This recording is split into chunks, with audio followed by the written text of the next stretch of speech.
Salut les petits génies. Dans la vie, certaines personnes n'ont vraiment pas de chance, et pour d'autres au contraire, peu importe la situation, l'activité ou même l'endroit, tout semble leur réussir. Aujourd'hui, nous allons voir 3 des personnes les plus chanceuses au monde. C'est parti.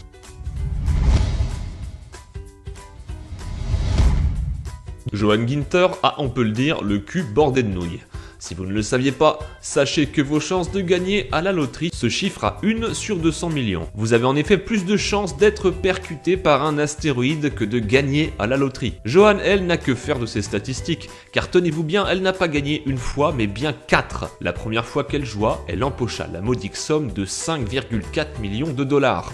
10 ans plus tard, elle rejoua et empocha cette fois-ci 2 millions de dollars. Enfin, comme si ça ne suffisait pas, quelques années passèrent et elle empocha cette fois-ci le jackpot de 3 millions de dollars. En 2008, dans le doute, elle rejoua une 4e et dernière fois et tenez-vous bien, elle empocha son plus gros gain, soit la coquette somme de 10 millions de dollars.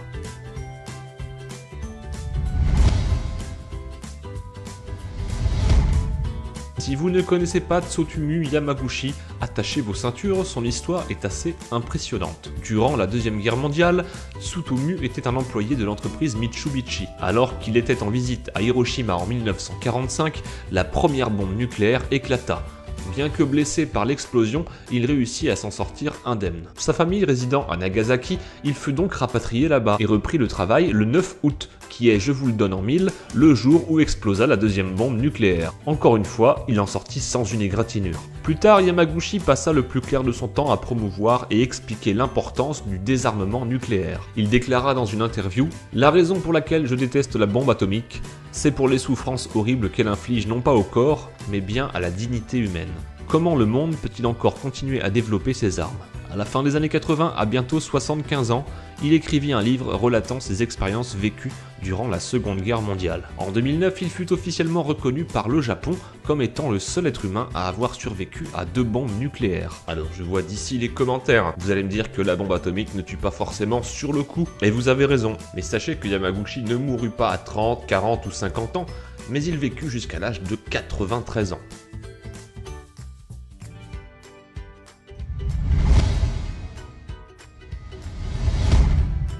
Vous avez déjà vu le film Incassable? Eh bien croyez-moi, c'est du pipi de chat à côté de l'homme que je vais vous présenter. Allez, on termine en beauté par l'homme le plus chanceux du monde, Fran Šelak. Reconnu de nombreuses fois comme l'homme le plus chanceux sur Terre, cet homme d'origine croate a réussi à tromper la mort plus de 7 fois. En 1962, alors qu'il voyageait en train, ce dernier dérailla et atterrit dans un canyon, dans une rivière gelée en contrebas. Les 17 autres passagers moururent noyés, tandis que Šelak, lui, réussit à nager jusqu'au rivage et s'en sortit avec un bras cassé et de l'hypothermie. À peine un an plus tard, en 1963, alors qu'il montait dans un avion pour la première fois, il fut tout bonnement aspiré à l'extérieur de l'appareil. Le problème venait d'une des portes qui était défectueuse.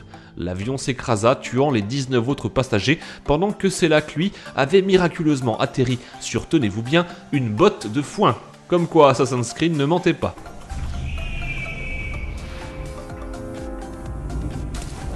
Quelques années plus tard, en 1966, alors qu'il s'était ravisé de prendre l'avion et voyageait maintenant en bus, ce dernier fit une sortie de route et atterrit dans une rivière.